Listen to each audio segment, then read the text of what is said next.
মানকাছৰত অবৈধ সোণৰ ব্যৱসায়ৰ লগতে সোণ আৰু নগদ ধনসহ আটক কৰা সন্দৰ্ভত জিলা অতিৰিক্ত আৰক্ষী অধীক্ষকৰ সংবাদমেল সোমবাৰে আবেলি 4 বজাত দক্ষিণ সালবৰা মানকাছৰ জিলা অতিৰিক্ত আৰক্ষী অধীক্ষক প্ৰতাপ দাসে সংবাদমেল যোগে জিলা আৰক্ষীয়ে অবৈধ সোণৰ বিৰুদ্ধে চলোৱা অভিযান সন্দৰ্ভত সংবাদমেল যোগে সদৰি কৰে।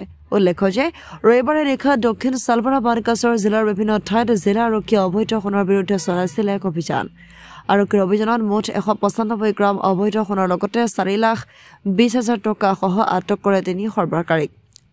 উল্লেখ্য যে এক গোপন খবৰৰ ভিত্তিত মানকাছৰ থানা এলেকাৰ নয়াগাঁৱৰ গুলজাৰ হুছেইন নামৰ লোকজনে মানকাছৰৰ এখন জুৱেলাৰী দোকানত বিক্ৰী কৰিব অহা অবৈধ সোণৰ এটা বিস্কুট, এখন বাইক, 2,32,000 টকা উদ্ধাৰ কৰাৰ লগতে গুলজাৰ হুছেইনক আটক কৰে।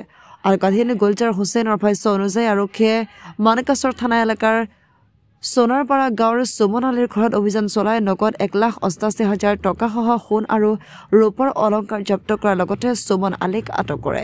একেটা নিশাই মানকাছৰ থানা এলেকাৰ পেচাৰকান্দি গাঁৱৰ মফিদুল ইছলামৰ ঘৰত অভিযান চলাই 10 তোলা ওজনৰ সোণৰ বিস্কুট এটা উদ্ধাৰ কৰে। আৰু কাহিনীয়ে লোকজনে দিয়া ভাষ্য অনুসৰি ৰাকেশ কোঠাৰীৰ জুৱেলাৰী দোকানৰ পৰা কিছু সোণৰ অলংকাৰ জব্দ কৰে যদিও ৰাকেশ কোঠাৰীয়ে পলায়ন কৰে। আৰক্ষীয়ে জব্দ কৰা সামগ্ৰীসমূহ ক্ৰমে 195 গ্ৰাম ওজনৰ 5টা সোণৰ বিস্কুট, নগদ 4,20,000 টকা, এখন বাইক আৰু 3টা স্মাৰ্টফোন, যাৰ বজাৰ মূল্য প্ৰায় 24,14,880 টকা বুলি জানিব পৰা গৈছে। একচুৱেলি যোৱাকালি আমি এটা সোৰ্চ ইনফৰমেশ্যন পাওঁ যে এজন মানুহে আপোনাৰ ছাছপেক্টেড স্মাগল্ড গ'ল্ড এটা মানকাছাৰত এটা জুৱেলাৰী দোকানত বিক্ৰী কৰিব ট্ৰাই কৰিছে। তো আমি একৰ্ডিংলি আমি এটা টিম ৰেডি কৰোঁ, পুলিচ টিম, আৰু তেওঁক এপ্ৰিহেণ্ড কৰা হয়। এপ্ৰিহেণ্ড কৰাৰ পিছত ফাৰ্ডাৰ সোধপোছত তেওঁৰ পৰা আমি এটা গ'ল্ডৰ বিস্কুট আমি ৰিকভাৰ কৰোঁ 10 গ্ৰামছৰ, আৰু লগতে আমি 2,32,000 কেছ পাওঁ। তেওঁক ফাৰ্ডাৰ ইণ্টাৰগেশ্যন কৰোঁতে তেওঁ বেকৱাৰ্ড লিংকেজৰ থ্ৰুদি আমি আৰু এজনৰ ঘৰত ৰেড মাৰোঁ। তাত আমি 1,88,000 কেছ পাওঁ, এটা ব্ৰকেন গ'ল্ডৰ বিস্কুট পাওঁ আৰু বহুত গ'ল্ড অৰ্নামেণ্টছ পাওঁ। তাত পৰৱৰ্তী কালত আমি আৰু গম পাওঁ যে আৰু এজনৰ ঘৰত তেওঁলোকে 2টা গ'ল্ডৰ বিস্কুট এনেকৈ বিক্ৰী কৰিছে।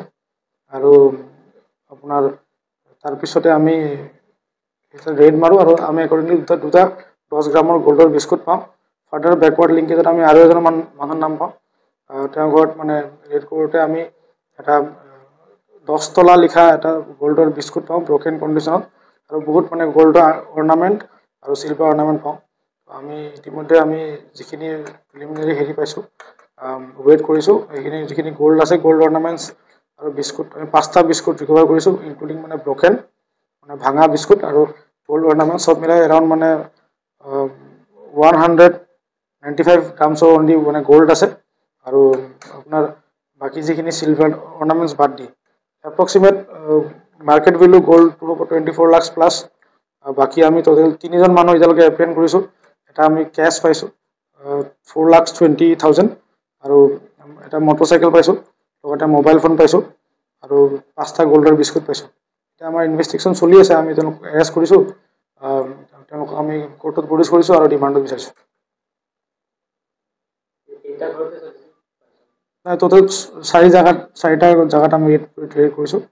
তাতে আপোনাৰ এজন জুৱেলাৰী শ্বপৰ পৰা আমি উঠাইছোঁ, বাকী 3টা ঘৰত ৰেড মৰা হৈছে।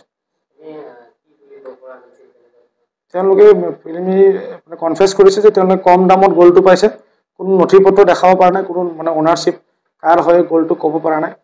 হিচাপে চুৰিৰ গ'ল্ড হ'ব বুলি আমি ডাউট কৰিছোঁ।